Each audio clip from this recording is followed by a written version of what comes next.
9th క్లాస్లో polynomials second chapter exercise 2.3లో 7th problem. Find the remainder when f of x is equals to x power 4 minus 3x² plus 4 is divided by g of x is equals to x minus 2 and verify the result by actual division method. ఇక్కడ actual division method అని అడిగాడు. అంటే మనం నార్మల్గా నెంబర్స్ని divide ఎలా చేస్తామో అలా ఈ పాలినామియల్స్ని కూడా డివైడ్ చేసి చెప్పాలన్నమాట. ఎఫ్ ఆఫ్ ఎక్స్ అనేది జీ ఆఫ్ ఎక్స్తో డివైడ్ చేయబడింది అన్నాడు. అంటే ఇక్కడ ఎఫ్ ఆఫ్ ఎక్స్ ఏమవుతుంది, డివిడెండ్ అవుతుంది. ఓకే, జీ ఆఫ్ ఎక్స్ ఏమవుతుంది, డివైజర్ అవుతుంది. డివైజర్తో డివిడెండ్ని మనం మల్టిప్లై చేసినప్పుడు మనకి వచ్చేది ఇక్కడేమో కోషియంట్ వస్తుంది, లాస్ట్కి వచ్చేసరికి రిమైండర్ ఆన్సర్ వస్తుంది. సో మనం నార్మల్గా డివిజన్ ఎలా చేస్తామో అలాగే చేయాలి. ఫర్ ఎగ్జాంపుల్ నార్మల్ డివిజన్ ఒకవేళ 4ని 2తో చేస్తున్నాం అనుకోండి, 4 ఏమో డివిడెండ్, 2 ఏమో డివైజర్. ఇప్పుడు ఈ డివైజర్తో డివిడెండ్ని చేయాలి. ఎలా చేస్తాం, ఈ 2ని ఏ నెంబర్తో మల్టిప్లై చేస్తే 4 వస్తుంది. ఇది నెంబర్ కాబట్టి మనకు తెలుసు 2ని 2తో మల్టిప్లై చేస్తే 4 వస్తుందని. 2ని దేనితోటైతే మల్టిప్లై చేస్తున్నారో ఆ నెంబర్ని ఇక్కడ వేయండి. ఈ రెండింటిని మల్టిప్లై చేయడం వల్ల మనకి ఏం ఆన్సర్ వచ్చిందో దాన్ని డివిడెండ్ కింద వేస్తాం. 2ని 2తో మల్టిప్లై చేస్తే 4 వస్తుంది కాబట్టి 4ని 4 కింద వేస్తాం. రెండింటిని సబ్ట్రాక్షన్ చేస్తాం, యూ గెట్ ద 0. అలాగే ఇప్పుడు ఎక్స్ మైనస్ 2ని ఈ పాలినామియల్తో మల్టిప్లై చేయాలి.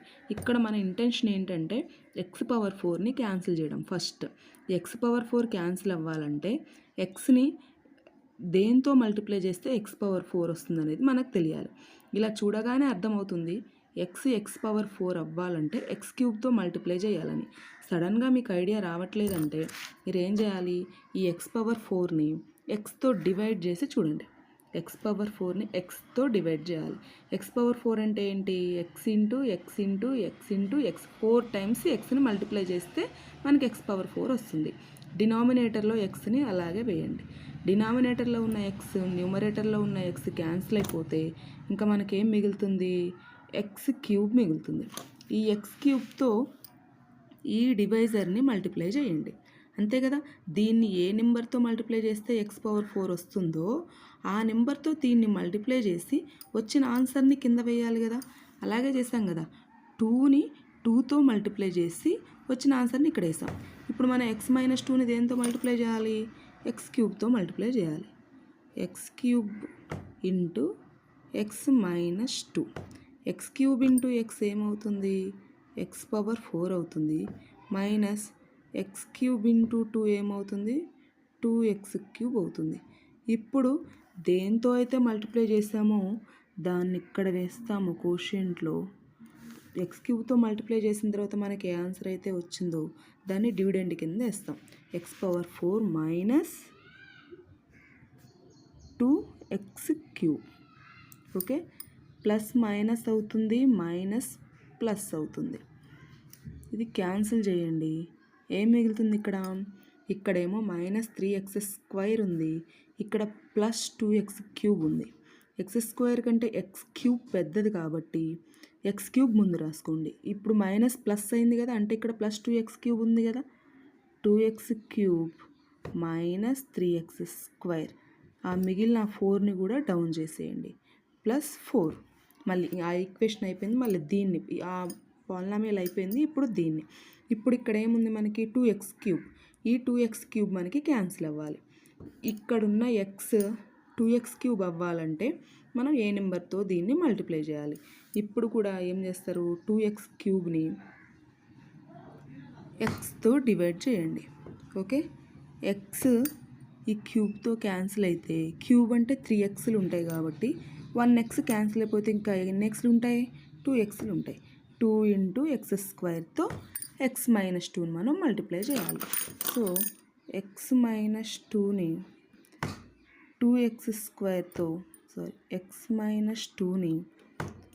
2x² మల్టిప్లై చేయండి.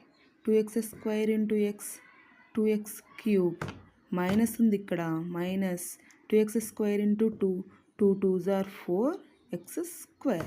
ఇప్పుడు మనం ఇక్కడ కోషియంట్లో ఏమయ్యాలి, మనం దేంతో మల్టిప్లై చేస్తున్నాం, ప్లస్ 2x² మల్టిప్లై చేస్తున్నాం. కోషియంట్లో 2x² వేయాలి. మరి డివిడెండ్ కింద ఏం వేయాలి? మనకి 2x² దీన్ని మల్టిప్లై చేస్తే ఏమొచ్చింది? 2x³ మైనస్ 4x² వచ్చింది. అదే వేయండి.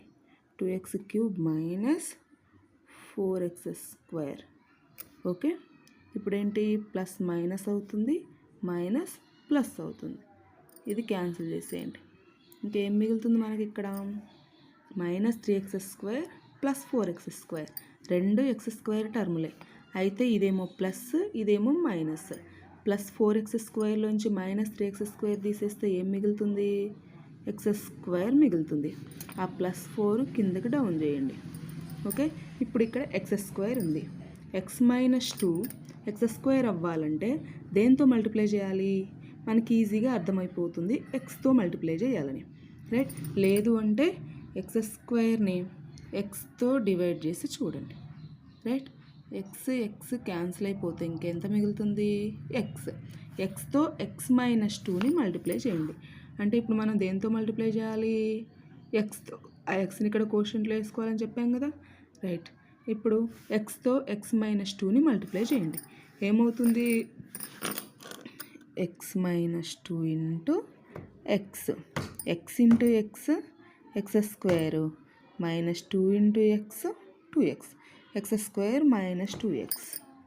x² minus 2x. Plus minus అవుతుంది, మైనస్ ప్లస్ అవుతుంది. Plus x² minus x² cancel అవుతుంది. ఓకే, ఇక్కడ ఏం మిగిలింది? ఇంకా మనకి ప్లస్ 2x ప్లస్ 4 మిగిలింది. మనకేం అవ్వాలి ఇప్పుడు? ఈ 2x మైనస్ x అనేది 2x అవ్వాలి. x 2x అవ్వాలంటే దేంతో మల్టిప్లై చేయాలి? 2తో మల్టిప్లై చేస్తే సరిపోతుంది కదా. అంటే x మైనస్ 2ని 2తో మల్టిప్లై చేయండి. ఏమొస్తుంది? 2 into X 2x minus 2 2s 4. 2x minus 4 వస్తుంది. దేంతో మల్టిప్లై చేసాం? 2తో. ఆ 2ని ఇక్కడ వేయండి. ప్లస్ 2 దాంతో మల్టిప్లై చేయడం వల్ల ఏమొచ్చింది? 2x మైనస్ 4 వచ్చింది. ఇక్కడ 2x మైనస్ 4 వేయండి. సో ప్లస్ మైనస్ అవుతుంది, మైనస్ ప్లస్ అవుతుంది. Plus 2x minus 2x cancel చేయండి. ప్లస్ 4 ఏమవుతుంది? 8 అవుతుంది. ఇంక ఇక్కడ x టర్ములు లేవు. ఎప్పుడైనా సరే ఇక్కడున్న డివైజర్ కంటే రిమైండర్ ఎప్పుడు చిన్నగా ఉండాలి. ఇక్కడ x ఉంది, ఇక్కడ 8 అంటే కాన్స్టెంట్ అంటే ఏంటి? x⁻0 అని అర్థం. x⁻0 అంటే 1 అని కదా అర్థం. x⁻0 అంటే 1. 1 ఇంటూ 8 8. అంటే దీనికంటే తక్కువ ఉంది. ఇంకా దీన్ని మనం చేయడానికి లేదు. ఇదే రిమైండర్ అవుతుంది. కోషెంట్ ఏమైంది మరి? x³ plus 2x² plus x plus 2 అయింది రిమైండర్. సో మొత్తంగా f(x) ఇదైతే g(x) ఇదవుతుంది. దీన్ని q(x) అంటాం. q(x) అంటే కోషియంటు. ఏమవుతుంది? కోషియంట్ ఏమొచ్చింది మనకి? x³ plus 2x² plus x plus 2 వచ్చింది. ఈ రిమైండర్ని ఏమంటాము? r(x) అంటాం. r(x) ఎంత వచ్చింది మనకి? 8 వచ్చింది. ఓకే, మనకి డివిజన్ ఆల్గారిథం ఉంది. డివిజన్ ఆల్గారిథం ఏమంటాము? f(x) is equals to g(x) into q(x) plus r(x). మీరు ఇలా చేస్తే అంటే f(x) రావాలంటే g(x)ని q(x)ని మల్టిప్లై చేసి r(x)ని యాడ్ చేస్తే మీకు f(x) ఏదైతే ఉందో అది వస్తుంది. మనకి డివిజన్ ఆల్గారిథం అంటారనమాట ఇది. అంటే చెకింగ్ చేసుకోవడానికి ఇది మనం చేసిన ప్రాబ్లం రైటా రాంగా అని.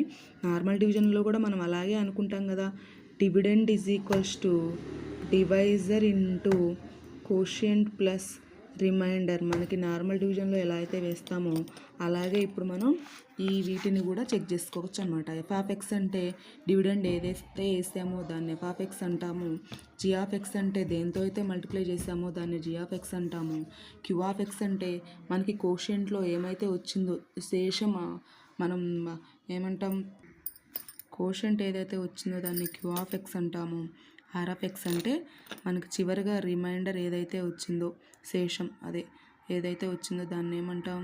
ఆర్ ఆఫ్ ఎక్స్ అంటారు. సో వీటిని మల్టిప్లై చేసి ఆర్ ఆఫ్ ఎక్స్ని యాడ్ చేస్తే మీకు ఎఫ్ ఆఫ్ ఎక్సే వస్తుంది. ఇది యాక్చువల్ డివిజన్ మెథడ్ అనమాట.